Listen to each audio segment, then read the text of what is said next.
Okay, we should be on now.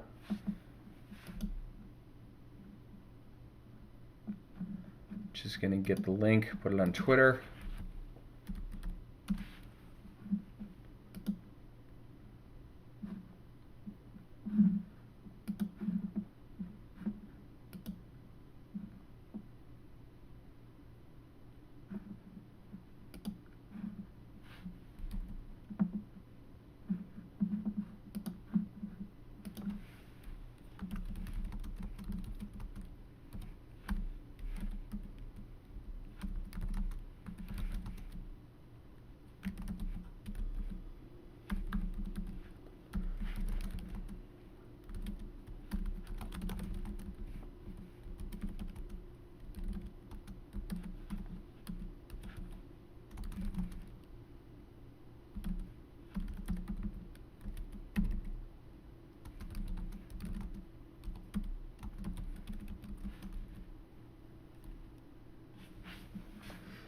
Okay, that's out.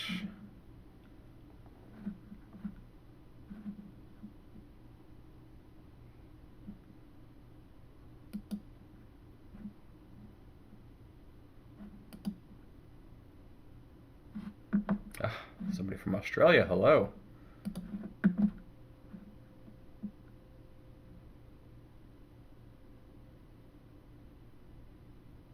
Now, do we have audio?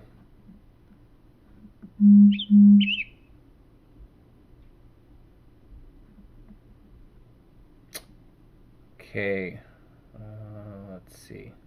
All right, so I'm going to pretty much just guess that we have audio right now. I'm going to...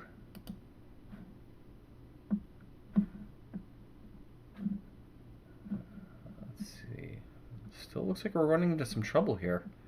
I don't know why we have such a bad stream here. Okay. Sorry guys, we're still working out a few bugs here.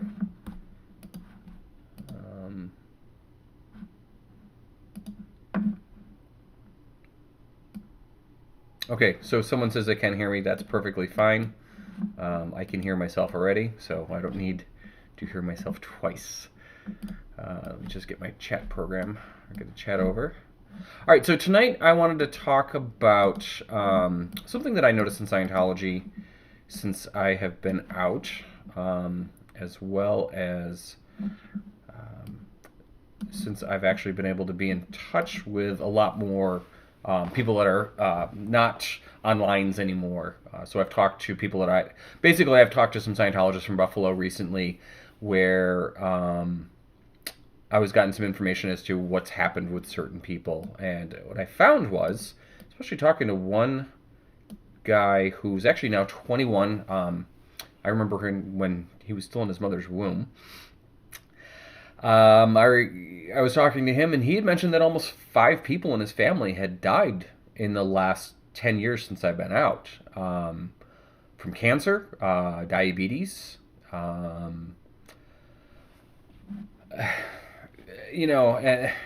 I'm talking to some other people as well, and just kind of knowing the history, because I still have some contact with people in Buffalo. Just really kind of silly that people would be passing away from such, cancer is not an easy thing to live with, but it is something that can be managed and has been manageable for the last 15, 20 years. And, it really just kind of boggles me why this had happened. And, it was a little heartbreaking hearing that over 10 people, I think, had passed away in the last 10 years. And when you're talking about a field of actively, when I left, about 125 people, realistically about 60 or 70 of them were actually in, actually going on course, getting auditing, going up the bridge, doing their OT levels and that sort of thing. So that's a large percentage. If you want to, if someone wants to do the math for me real quick, let me know. So I just wanted to do a video about that because I'm just, especially after heard my friend Tyler, who I actually might end up doing an interview with. But after I heard him say that, he's lost 5 people in his family. Um, I actually got upset. I didn't get like griefy upset. I actually started getting pissed off as to why that is. And yes, among wolves, blame PTS. Yeah, we're gonna get it. We're gonna get into that a little bit more thoroughly. So it looks like the audio is working. It looks like you guys can see me. There's no buffering issues. So we have conquered my program called OBS, which I guess I had set at too high of a setting. Okay, so why is this? Why do Scientologists get sick? Why do Scientologists get cancer? I don't want to generalize that all Scientologists get cancer. That's not correct. While I was on staff, I knew of at least 7 people who had gotten cancer. 6 of them had beat it. So again, I'm not implying that everyone is like this, but what happens? What happens when somebody gets sick? What happens why someone doesn't go to the doctor?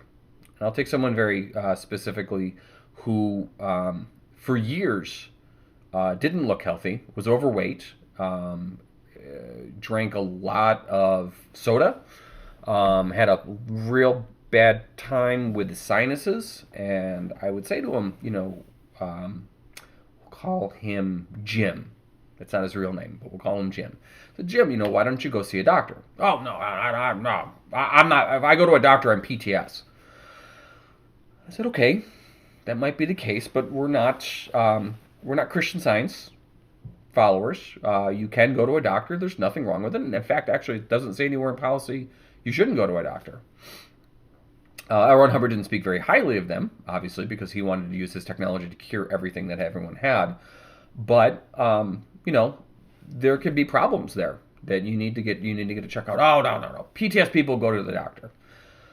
Okay, so some time goes on. I hear a few years later that one of the symptoms of having diabetes for his particular case was being constantly stuffed up, very mucousy sinuses, and he ended up having his leg severed.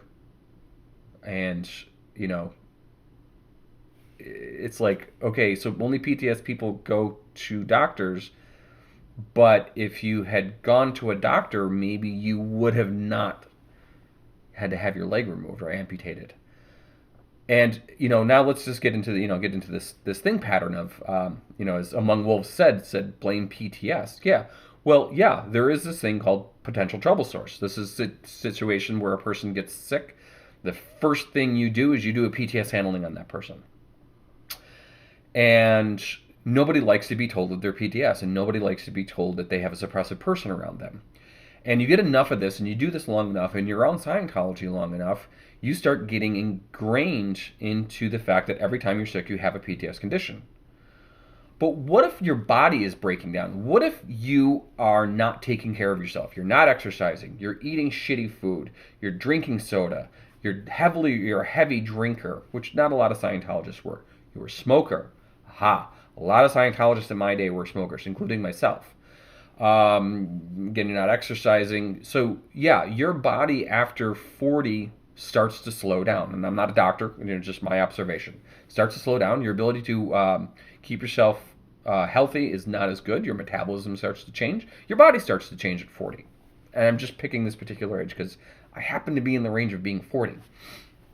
So you've been told for 15, 20 years that every time that you're sick, you are PTS. That gets annoying, and I did a video on this before about how Scientology uses PTSness, and this is, I think, my second or third video I'm bringing this up, but how they use PTSness to keep you under control and keep you at bay. So you get this so this gets beaten into you. So you're not thinking about being healthy, you're thinking about proving everyone wrong that you're not actually PTS, which is the insanity of the whole thing. It's the, I decided to not call it brainwashing anymore. It's a mindset. It just gets ingrained in you. And the video I did with Aaron Smith-Levin a couple weeks, actually about a week ago now, I mentioned 1984, and it's just that whole lifestyle that these people grew up around is that it's just ingrained in you. That's how you live. That's how it is. You're sick, you're PTS. You bumped into a table, you're PTS. But again, your body is your body cancers and diabetes and these types of diseases are your body breaking itself down. I mentioned in a video a couple days ago, had a bad tooth, just a bad tooth. And I got very sick from it. And it was quite disgusting how sick I got. I needed a root canal. My tooth just wore out. I mean, I'm not PTS. I mean, how are you PTS if your tooth is decaying? Try to take care of my dental health, but root canals, from what I understand from talking to my dentist, are just kind of a common thing that happened, and you really can't control it. So, I would refuse to go to the dentist because I wasn't PTS, and I was in that mindset that I'm not PTS. I am sick as a dog, but I am not PTS. I am not going to, have to go in through another PTS handling, which I actually did, and I kept telling my person doing the handling that I have an infection because I need a root canal. I am not PTS. And,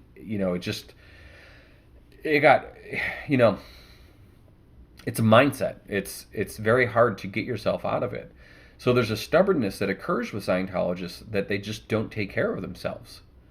I remember one of my favorite students finally went to Flag to do her OT levels, and she found out literally in the middle of OT5. And this is a woman in her 50s, smoked most of her life, heavily, and ends up, she's in the middle of OT5, and they find out she has cancer. Or not, they, meaning she ended up going to the doctors because she wasn't feeling well, which the case supervisor told her to go see a doctor. So she went to go see a doctor. So again, I'm pushing that Scientology doesn't necessarily tell you not to see a doctor.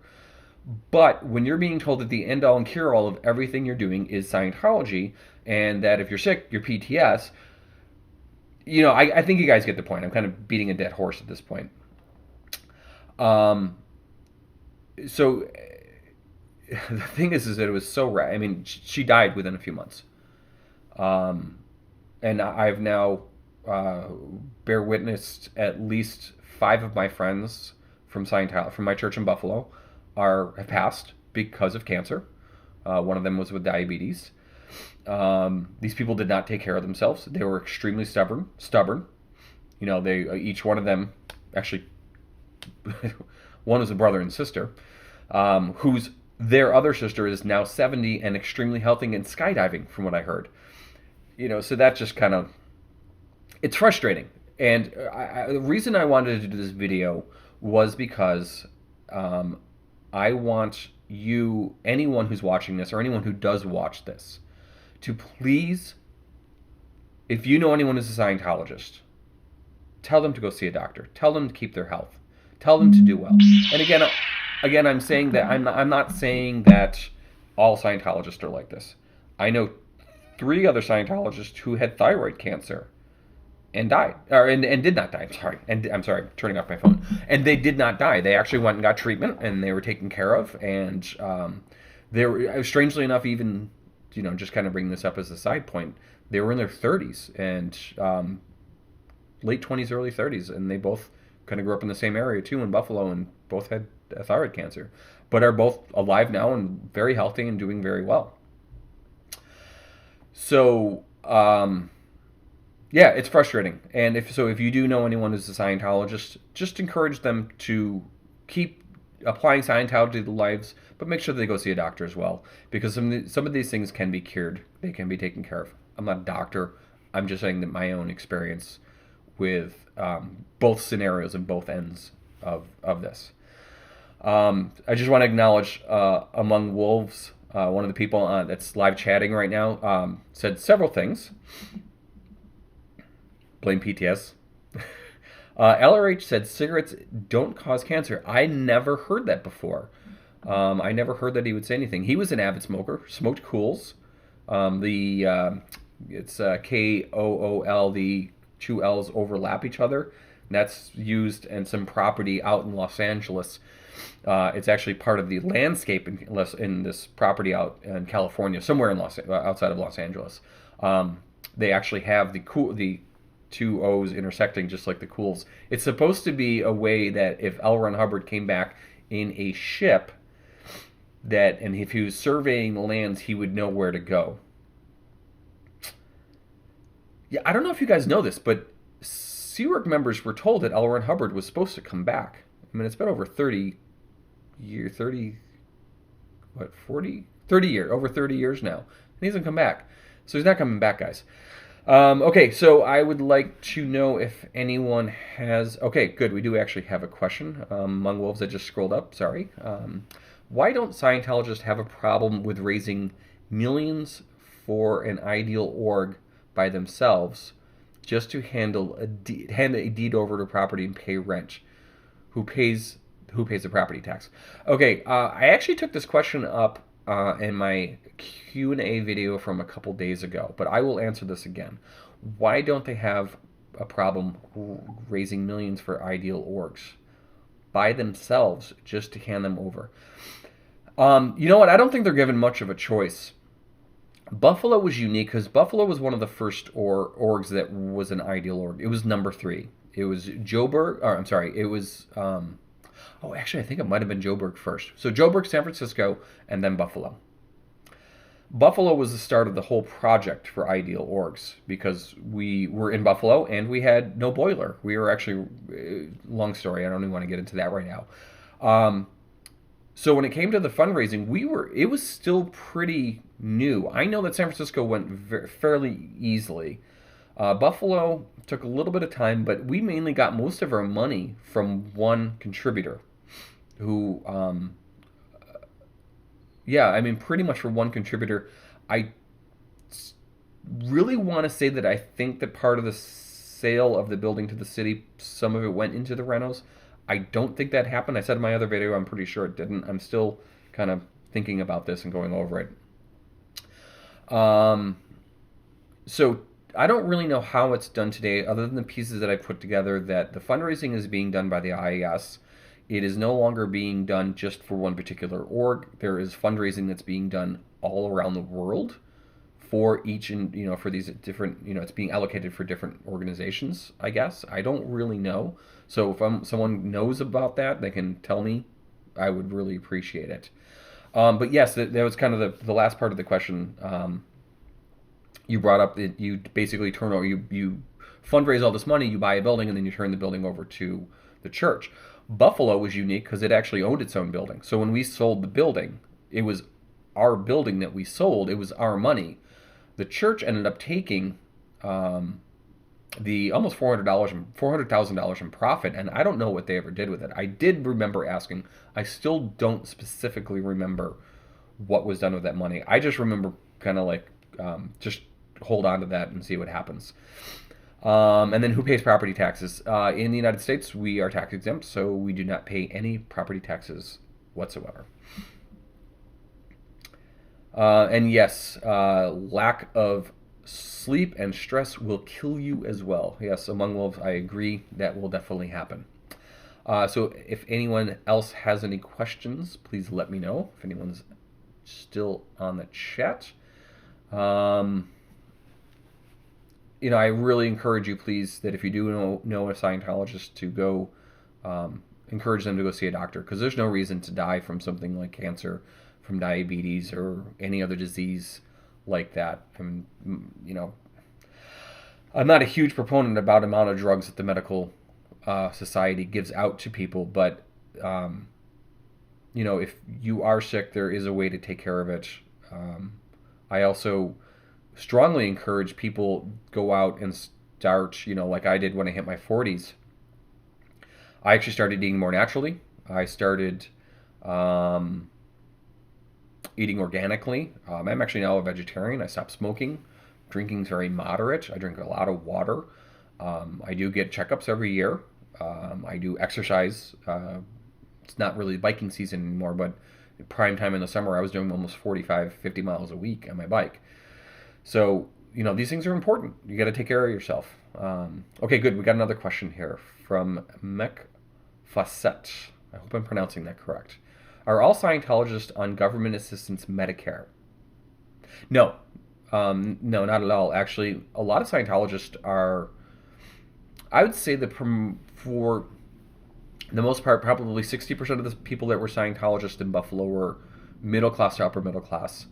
Um, from there, it's kind of middle class, and about 10% of them were below, more towards the poverty.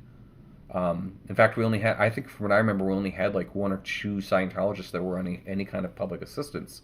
Now, I've heard that Sea Org members, once they get, if they're ill enough, they can actually, because of how much or how little they make, they can actually get public assistance when it comes to getting care. One thing one has to remember too with doctors is they are supposed to be volunteering a lot of their time, or not a lot of time. They're supposed to volunteer a certain amount of their time to people's health and to helping out people for free. There are a lot of clinics out there you can go to, especially if you're in that poverty level, which a lot of Sea Org members obviously are. So a lot of them will go off and get taken care of that way, from what I understand. Not my personal experience. I was never in the Sea Org. But as far as are all Scientologists on government assistance Medicare, medical care, no. I would, from my experience with Scientologists, no. Among Wolves, you also asked, did you have to go to ethics for asking that question about the money? No, it's actually a good question.